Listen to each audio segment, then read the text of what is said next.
नमस्कार मंडळी, स्नेहलता's लाईफस्टाईल या यूट्यूब चॅनलवर तुमचं खूप खूप स्वागत आहे। आणि ही चटणी मी आज दाखवणार आहे। एरवी आपण वेगवेगळ्या चटण्या करतो, तर आज आपण मटारची चटणी करणार आहोत। तर ही चटणी तुम्ही नक्की करून बघा। वेगळी काहीतरी आहे। तुम्ही भाकरी बरोबर खाऊ शकता, तुम्ही इडली बरोबर खाऊ शकता, डोसा बरोबर खाऊ शकता। खूप छान होते ही चटणी। तर आज आपण करणार आहोत हिरव्या वाटाण्याची चटणी। तर इथे मी भरपूर अशी देठासकट मी कोथिंबीर धुवून घेतलेली आहे। इथे लसूण आहे, त्यानंतर इथे मी आलं घेतलेलं आहे आणि मिरची आपल्या चवीनुसार कमी तिखट आणि तिखट अशा दोन प्रकारे मी मिरची घेतलेली आहे। आणि इथे थोडीशी चिंच घेतलेली आहे आणि इथे वाटाणे मी छोटी अर्धी वाटी ओला वाटाणा घेतलेला आहे। आणि आता आपण काय करायचं आहे, आणि थोडंसं अगदी नावाला खोबरं घालायचं, नाही घातलं तरी चालेल, पण मी एक थोडंसं खोबरं घालणार आहे याच्यामध्ये। तर आता आपल्याला काय करायचंय, थोडेसे वाटाणे आपल्याला भाजून घ्यायचे आहेत। आता मी कढई तापत ठेवलेली आहे। इथे आपण वाटाणे असे भाजून घेऊया। अजून मी याच्यामध्ये तेल नाही घातलंय, ते थोडंसं आधी ओले वाटाणे मी धुतल्यामुळे ते जरासे ओलसर आहेत, तर आधी आपण कोरडेच भाजून घेऊया। तुम्हाला जेवढी चटणी करायची असेल तेवढे तुम्ही वाटाणे वाढवू शकता। आता थोडंसं आपण तेल घालूया त्याच्यामध्ये। थोडंसं मी तेल घातलेलं आहे।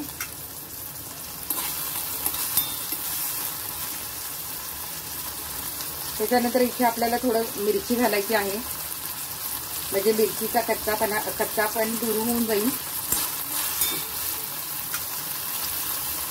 थोडं आपण जिरं घालणार आहोत त्याच्यात।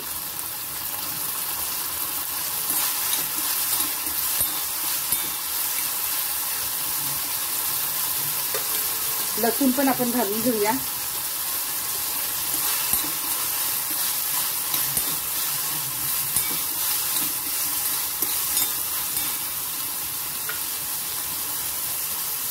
आणि थोडंसं वाटाण्यासाठी थोडंसं मीठ घालूया, नंतर आपल्याला चटणीत घालायचंच आहे।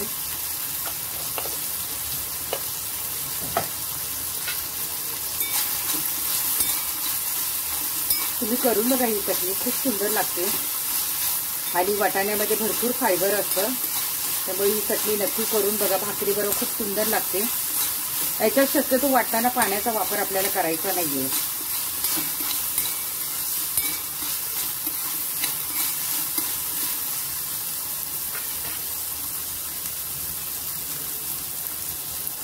थोडीशी कोथिंबीर घालूया याच्यातच, थोडी वाचवते मी, नंतर घालूया आपण वाटताना।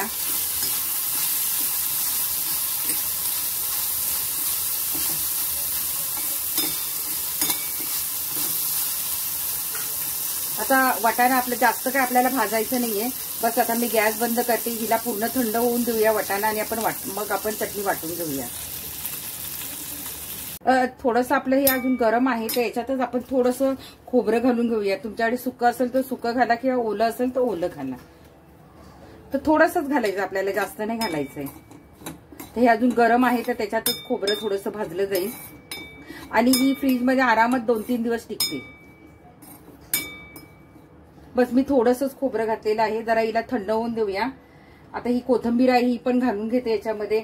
त्याच्यानंतर हे जे आलं आहे ते पण घालून घेते, चिंच पण घालून घेतलेली आहे सगळं, आणि हे आता पूर्ण आपल्याला थंड होऊन द्यायचं आहे। मग याची आपण चटणी वाटायची आहे।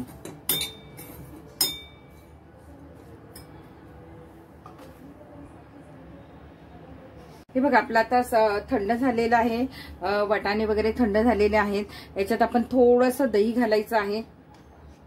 चटणीमध्ये आपल्याला पाणी वापरायचं नाही, त्यामुळे थोडंसं दही घालायचं आहे। आणि अगदी तुम्हाला दही नको असेल तर तुम्ही अगदी 1-2 चमचे पाणी घालून वाटायचं आहे। पण थोडंसं छान असं, आपण चिंच ते घातलेले आहे, पण थोडंसं आंबट छान लागते। आणि मगाशी मीठ घातल्यामुळे आता थोडंसंच आपल्याला मीठ घालायचंय। तर आता हे मी वाटून घेते मिक्सरला।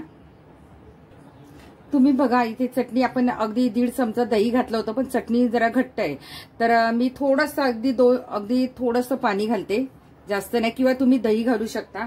अगदी थोडंसं पाणी घालून परत मी वाटून घेते। ही बघा छान अशी आपली चटणी वाटलेली आहे वाटाण्याची. आणि जर तुमची चटणी मिक्सरला वाटत नसेल तर थोडंसं दही तुम्ही पाणी असं वाढवू शकता, पण जास्त नाही घालायचं त्याच्यामध्ये. आणि गोड दही असेल तर पाणी नाही घातलं, दही वापरलं तरी चालेल. आणि दुसरी गोष्ट म्हणजे तुम्ही जर याच्यामध्ये तुमच्याकडे शेव वगैरे असेल, म्हणजे गाठी कुठली असेल किंवा बारीक शेव वगैरे असेल ती टाकली तरी आणखीन टेस्टी होते. आता हे आपण बाउलमध्ये काढून याला आपल्याला फोडणी द्यायची आहे. हे बघा मी चटणी छान याच्यामध्ये डिशमध्ये काढलेली आहे. आणि इथे मी तडका तयार केलेला आहे. त्या तडक्यामध्ये मी मोहरी आणि हिंग आणि कढीपत्ता बस एवढंच घातलेलं आहे. आणि हा तडका मस्त असा फोडणीवर आपल्याला घालायचा आहे छान असा. तुम्हाला जर वाटलं की नाही आपल्याला फोडणी नाही द्यायची आहे, आपल्याला अशीच चटणी खायची, तर तुम्ही अशी पण खाऊ शकता. तर हा आपण छान असा तडका दिलेला आहे. आणि तुम्ही मस्त असं भाकरी बरोबर का डोसा बरोबर इडली बरोबर ही छान अशी तुम्ही चटणी खाऊ शकता. तर कशी वाटली तुम्हाला ही रेसिपी? आवडली असेल तर नक्की लाईक करा, शेअर करा. आणि कशी झाली ती मला नक्की सांगा. तर मी जरा टेस्ट करून बघते ती चटणी.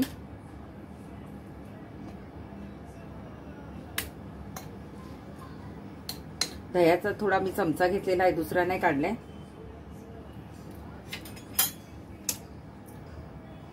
इतकी सुंदर झाली आहे, झणझणीत झाली आहे. आणि भाकरी बरोबर तर खूपच छान लागणार आहे. तुम्ही नक्की करून बघा, ही चटणी तुम्हाला नक्की आवडेल, वाटाण्याची चटणी. आणि ही इडली बरोबर डोसांबरोबर पण खूप सुंदर लागणार आहे ही चटणी. तुम्ही नक्की करून बघा आणि कशी झाली ती मला नक्की सांगा. तुम्हाला फोडणी नसेल द्यायची तर नाही दिली तरी चालेल, मी फोडणी दिलेली आहे. आणि खूप खमंग चटणी अशी झालेली आहे. मग बघताय काय, तुमच्या पण तोंडाला पाणी सुटलेलं आहे ना? नक्की करून बघा वाटाण्याची चटणी. आणि हा लाईक करायला विसरू नका. नंतर आपल्या मैत्रिणींना व्हिडिओ पाठवायला विसरू नका. तर घ्या करायला आता वाटाण्याची चटणी. झालेली आहे वाटाण्याची चटणी आणि मी थोडी खाऊन पण बघते.